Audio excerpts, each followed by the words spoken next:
በአርሰናል የዘንድሮ የውድድር ዘመን ጉዞ ላይ ያልተጠበቀና እጅግ አሳሳቢ የሆነ መዋቅራዊ ስብራት ተከስቷል።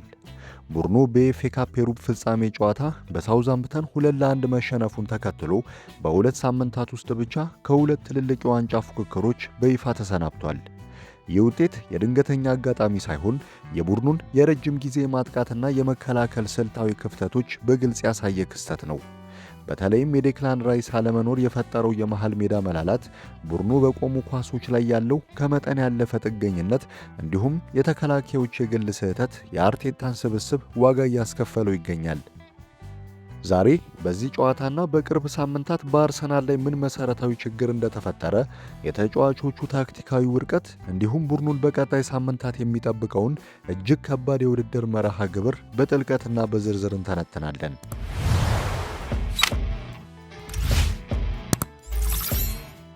ወደ ሳውዛምፕተኑ ጨዋታ የሜዳ ላይ እንቅስቃሴ ስንገባ አርሰናል ከጨዋታው መጀመሪያ አንስቶ መዋቅራዊ ክፍተቶች ይታዩበት ነበር። ቡድኑ በተለይም በተጋጣሚ የመልሶ ማጥቃት ፍጹም ተጋላጭ ሆኖ ታይቷል። ሳውዛምፕተን ኳስን በነጠቁ ቁጥር የአርሰናል የመሃል ሜዳና የተከላካይ መስመር መካከል የነበረው ሰፊ ክፍተት በቀላሉ ሲበሳሳ አስተውለናል። የዚህ ትልቁ ምክንያት ደግሞ የዴክላን ራይስ በጨዋታው ላይ አለመኖር ነው። ራይስ ለአርሰናል ከኳስ ቁጥጥር ባለፈ የተጋጣሚን የመልሶ ማጥቃት በማቋረጥ በኩል የሚሰጠው ሽፋን እጅግ የላቀ ነው። እሱ በሌለበት በዚህ ጨዋታ ክርስቲያን ኖርጋርድ ብቸኛው የመከላከያ ባህሪ ያለው አማካይ ሆኖ በመሰለፉ ምክንያት ጫናው በዝቶበት ታይቷል። የተጋጣሚ ተጫዋቾች የአርሰናልን የመሃል ሜዳ በቀላሉ አልፈው ወደ ተከላካይ መስመር ሲደርሱ ኖርጋርድ በቂ ሽፋን መስጠት አልቻለም። ይህ ክፍተት አርሰናል በታችኛው ሊግ ከሚገኙ ክለቦች ጋር ሲጫወት እንኳን አካላዊ ጥንካሬውን ማሳየት እንዳይችል አድርጎታል። ከመከላከሉ ክፍተት ባሻገር ትልቁ አሳሳቢ ጉዳይ የአርሰናል የፊት መስመር ፈጠራ ማሽቆልቆል ነው። በዚህ ጨዋታም ሆነ በቅርብ ጊዜያት በተደረጉ የፕሪሚየር ሊግ ጨዋታዎች አርሰናል በክፍት ጨዋታ አደገኛ የግብ ሙከራዎችን መፍጠር ተስኖታል። የክለቡ የፈጠራ ሞተር የሆነው ማርቲን ኦዴጋርድ በተወሰኑ የጨዋታው ክፍሎች ላይ ጥሩ እንቅስቃሴዎችን ለማድረግ ቢሞከርም ወሳኝ በሆኑ ሰዓታት ያገኛቸውን ጥርት ያሉ የግብ አጋጣሚዎች ወደ ግብነት መቀየር አልቻለም። በዋንጫ ለሚፎካከር ቡድን ደግሞ እንዲህ ያሉ አጋጣሚዎችን መጠቀም ግድ ይላል። ይህ የፈጠራ ችግር አርሰናልን በአንድ አደገኛ ስትራቴጂ ላይ ጥገኛ እንዲሆን አድርጎታል። ይኸውም የቆሙ ኳሶች ናቸው። ባለፉት ወራት አርሰናል በማዕዘን ምቶችና በቅጣት ምቶች እጅግ አደገኛ ቡድን ሆኖ ቢቆይም ተጋጣሚ ክለቦች ይህንን ስልት በተረዱ ቁጥር አርሰናል አማራጭ የጨዋታ መንገድ ማምጣት አልቻለም። የቆሙ ኳሶች የአንድ ቡድን ተጨማሪ መሳሪያ እንጂ ብቸኛ የግብ ማግኛ መንገድ ሊሆኑ አይችሉም። በሳውዛምፕተኑ ጨዋታ ይሄ የቆመ ኳስ ስልት ሲመክን የአርሰናል የማጥቃት እንቅስቃሴ ምን ያክል ደካማ እንደሆነ በግልጽ ታይቷል።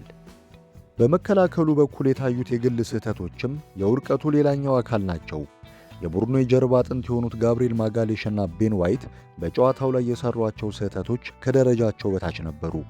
በተለይም ወደ አየር ላይ የተነሱ ኳሶችን በጊዜና በቦታ በትክክል ባለመገመት ከኳሱ ስር ሲሮጡና ተጋጣሚን ነፃ ሲለቁ ታይተዋል።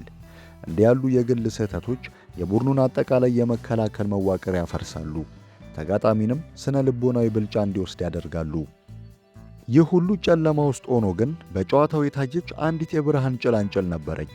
እሷም የወጣቱ ማክስ ዶማን እንቅስቃሴ ነው።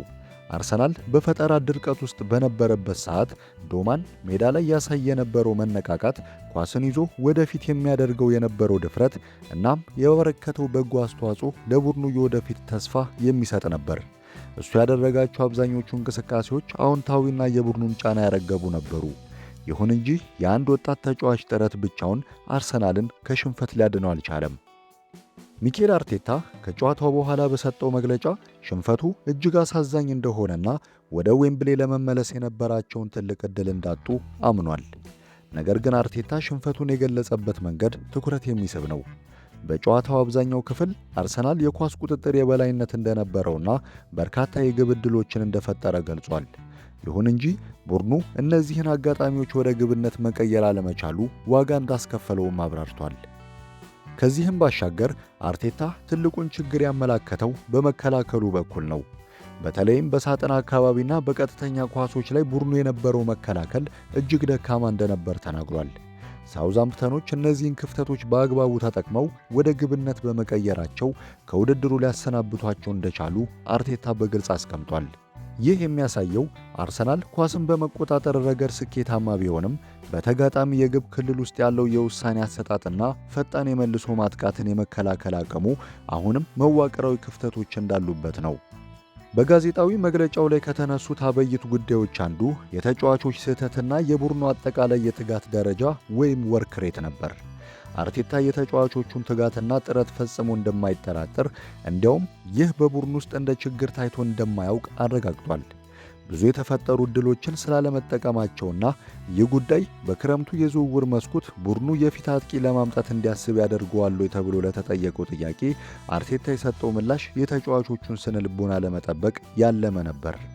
ባለፉት 9 ወራት ያደረጉትን ነገር እያየው ዛሬ ተሸነፍን ብዬ ተጫዋቾቼን አልተችም በማለት አርቴታ ተጫዋቾቹን ጠብቋል። አንዳንዶቹ ተጫዋቾች በድካምና በጉዳት ስሜት ውስጥ ሆነውም ሜዳ ላይ ሙሉ አቅማቸውን እየሰጡ እንደሆነ በማንሳት ኃላፊነቱን እሱ ራሱ እንደሚወስድ ተናግሯል። ይሁን እንጂ የግል ስህተቶችን በተመለከተ አርቴታ እነዚህ ስህተቶች የእግር ኳስ አካል መሆናቸውን ጠቅሶ ችግሩ ተጋጣሚ እነዚህን ስህተቶች ወደ ግብ መቀየሩ ላይ እንደሆነ ገልጿል። ይህ አባባል የሚያሳየው አርቴታ ስህተቶቹን ባይክድም በተጫዋቾቹ ላይ ጫና እንዳያርፍባቸው ለማድረግ እየሞከረ መሆኑን ነው። በዚህ መሃል የጋብርኤል ማጋሌሽ በጉዳት መቀየር ለቡድኑ ሌላኛው አሳሳቢ ዜና ሆኗል። የጉዳት መጠኑ ገና የሚጣራ ቢሆንም በቋሚ ተሰላፊ ተጫዋቾች ላይ የሚደርስ ማንኛውም ጉዳት በአሁኑ ሰዓት ወሳኝ ወቅት ለቡድኑ ከባድ ኪሳራ ነው። አርሰናል በተከታታይ ከሁለት የጥሎ ማለፍ ውድድሮች መውጣቱና ቀጣይ ጨዋታው በሻምፒዮንስ ሊግ መሆኑ በቡድኑ ላይ ከፍተኛ ጫና ይፈጥራል። አርቴታ ይህንን ጫና እንዴት እንደሚያስተዳድረው ሲጠየቅ ለተጫዋቾቹ የበለጠ ግልጽነት በመስጠት በእነዚህ ላይ ያለንን እምነት በማሳደግ እናም እያደረግን ባለው ነገር ላይ የበለጠ በማመን በሚል ምላሽ ሰጥቷል። እያንዳንዱ ጨዋታ የሚፈልገውን ትንንሽ የታክቲክ ማስተካከያዎችን እያደረጉ የቡድኑን መንፈስና ጉልበት በከፍተኛ ደረጃ ማቆየት ወሳኝ መሆኑን አስምሮበታል። የሳውዛምፕተንን አጨዋወት በተመለከተ አርቴታ ትልቅ አድናቆት ቸሯቸዋል። አብዛኞቹ ቡድኖች ከአርሰናል ጋር ሲጫወቱ 11 ተጫዋቾችን ከኳስ ጀርባ በማድረግ ለመከላከል ሲሞክሩ፣ ሳውዛምፕተን ግን እግር ኳስን ለመጫወት የነበረውን ፍላጎት አርቴታ አድንቋል። ሳውዛምፕተኖች ከእነሱ በተሻለ ሁኔታ ፈታኝ በሆኑበት ሰዓት ውስጥ ውጤታማ እንደነበሩም ተናግሯል። ይህ ሁኔታ አንድ ትልቅ የታክቲክ ጥያቄን ያስነሳል። ቡድኖች ከአርሰናል ጋር ክፍት የሆነ የማጥቃት አጨዋወት ሲመርጡ አርሰናል ይበልጥ ተጋላጭ ይሆናል ወይ? አርቴታ ይህንን ሐሳብ ባይቀበለውም ማንቸስተር ሲቲ በፋይናልና አሁን ደግሞ ሳውዛምፕተን ባሳዩት እንቅስቃሴ የአርሰናል የመከላከል ሽግግር ላይ ክፍተቶች መኖራቸውን በግልጽ ማየት ይቻላል። አርሰናል በዚህ የውድድር ዘመን አራቱንም ዋንጫዎች ለማሸነፍ ሲያደርግ የነበረው ሩጫ በውጤቱ ላይ ተጽዕኖ አሳድሯል ወይ የሚለው ሌላኛው ትልቅ ጥያቄ ነበር። አርቴታ ይህንን በማስተባበል የተጫዋቾች መጎዳትም ሆነ የጨዋታ ብዛት እንደ ምክንያት ሊቀርብ እንደማይችል ገልጿል። አሁን ዋናው ነገር ራሳችንን በመስታወት አይተን ሁኔታውን ተቀብለንና ለቀጣዩ ጨዋታ መዘጋጀት ነውም ብሏል። በአርሰናል ታሪክ በ2004 ሊጉን ሲያሸንፉ ከሁለት የሀገር ውስጥ ካፕ ግማሽ ፍጻሜዎችና ከሻምፒዮንስ ሊግ ሩብ ፍጻሜ ወርቀው እንደነበር ይታወሳል። አሁንም ከእነዚህ ውድድሮች መውጣቱ ለሊጉ ፉክክር እንደ በረከት ሊታይ ይችላል ወይ ለሚለው ጥያቄ አርቴታ አሁን ላይ ከውድድሩ መውጣታቸው ሕመም ቢኖረውም ወደፊት ይህንን ያገኙትን ተጨማሪ ጊዜና እረፍት በአግባቡ በመጠቀም ቡድኑን የተሻለ ለማድረግ እንደሚሰሩ ተናግሯል። አሁን አርሰናል ከፊቱ የፕሪሚየር ሊጉና የሻምፒዮንስ ሊግ ሩብ ፍጻሜ ጠብቋል። አርቴታ እንዳሉት ከጥሎ ማለፍ ውድድሮች መውጣታቸው በሊጉ ላይ አላስፈላጊ ጫና እንዳያመጣ፣ ልክ በተከታታይ ሲያሸንፉ ከሚገባው በላይ እንዳይኩራሩ አሁንም በተረጋጋ ስነ ልቦና መቀጠል ይኖርባቸዋል። ውድ የስፖርት ቤተሰቦች፣ የእግር ኳስ ውድድር ታክቲክ ብቻ ሳይሆን ከፍተኛ የስነ ልቦና ጦርነትም ጭምር ነው። አርሰናል በሁለት ሳምንታት ውስጥ ብቻ ከሁለት የጥሎ ማለፍ ውድድሮች ውጪ መሆኑ በቡድኑ ስነ ልቦና ላይ የሚፈጥረው ጫና ቀላል አይሆንም። ከጥቂት ሳምንታት በፊት ብዙዎች አርሰናል 4 ዋንጫዎችን ሊያነሳ ይችላል ብለው ሲተነብዩ ነበር። አሁን ግን እውነታው ተቀይሯል። የውድድር ዘመኑ ወደ ወሳኙና ፈጣን የለውጥ ጊዜ ላይ ደርሷል። በዚህ ወቅት ነገሮች በፍጥነት ይቀየራሉ። አሁን አርሰናል ሙሉ ትኩረቱን በፕሪሚየር ሊጉና በሻምፒዮንስ ሊጉ ላይ ብቻ ማድረግ ይኖርበታል። ይህ ደግሞ በአንድ በኩል ጫናውን ሊያቀለው ቢችልም፣ በሌላ በኩል ከእነዚህ ሁለቱ አንዱን ማሸነፍ አለብን የሚለውን አስገዳጅ ስነ ልቦናዊ ሸክም ይጨምርበታል።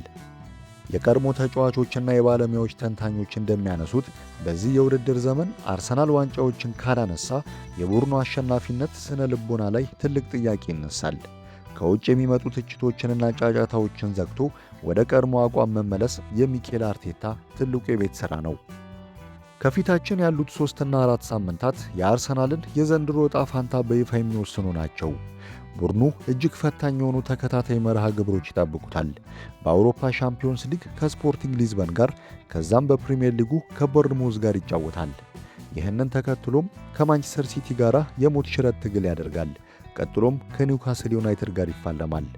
ይህ የጨዋታዎች ፊክስቸር አርቴታና ቡድኑ ጫናን እንዴት እንደሚቋቋሙ የሚፈተንበት ትክክለኛው መድረክ ነው። በካፕ ውድድሮች ያጋጠማቸው ሽንፈት የቡድኑን ሞራል ከገደለው በቀጣዮቹ 4 ሳምንታት ውስጥ የፕሪሚየር ሊጉም ሆነ የሻምፒዮንስ ሊግ ጉዞ ሊያበቃ ይችላል። ነገር ግን ተጫዋቾቹ ስህተታቸውን አርመው ፈጠራቸውን አሻሽለውና ከስሜታዊነት ወጥተው መጫወት ከቻሉ ይህ ጊዜ ታሪክ የሚሰሩበት ልዩ አጋጣሚ ሊሆን ይችላል። በእግር ኳስ ውስጥ መሸነፍና መውደቅ የተለመደ ነው። ዋናው ጥያቄ ከውድቀት በኋላ እንዴት ትነሳለህ የሚለው ነው። ሚኬል አርቴታ በአስቸኳይ የመሃል ሜዳ ክፍተቱን ዘግቶ የማጥቃት ስልቱን ከቆሙ ኳሶች ጥገኝነት አላቆ ቡድኑን ወደ ትክክለኛው ሪትም መመለስ ይኖርበታል። ክቡራትና ክቡራን፣ የአርሰናል ወቅታዊ ቀውስና ስልታዊ ትንታኔ ይህንን ይመስል ነበር። በቀጣይ ፕሮግራሞቻችን እነዚህን ወሳኝ ጨዋታዎች በዝርዝር የምንዳስስ ይሆናል። አብራችሁን ስለነበራችሁ አመሰግናለሁ።